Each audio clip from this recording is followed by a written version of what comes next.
Hi friends, for this first week in Lent, I'm going to play a hymn which encourages our faith to look up to Jesus. My faith looks up to thee. The text was written by Ray Palmer, who was born in Little Compton, Rhode Island on November 12, 1808, the son of Judge Thomas Palmer, who gave him his elementary education at home.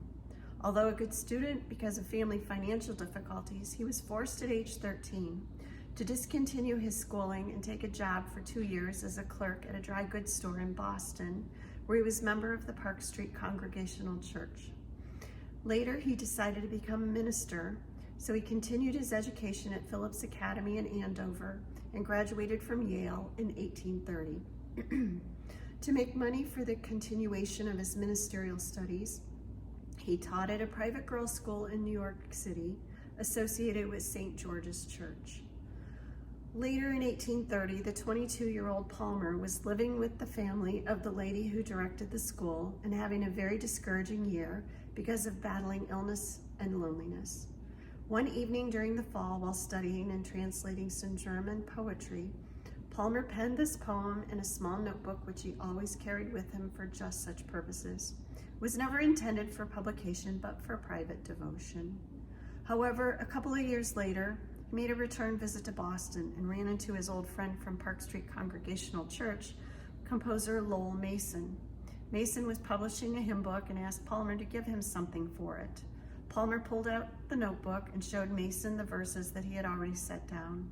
The two men stepped into a nearby drugstore so that Mason could jot down a copy. That very night, Mason composed the tune known as Olivet. Mason was so excited about it that when he saw Palmer again a couple days later, he said, "Mr. Palmer, you may live many years and do many good things, but I think you will be best known to posterity as the author of My Faith Looks Up to Thee."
Have a good week.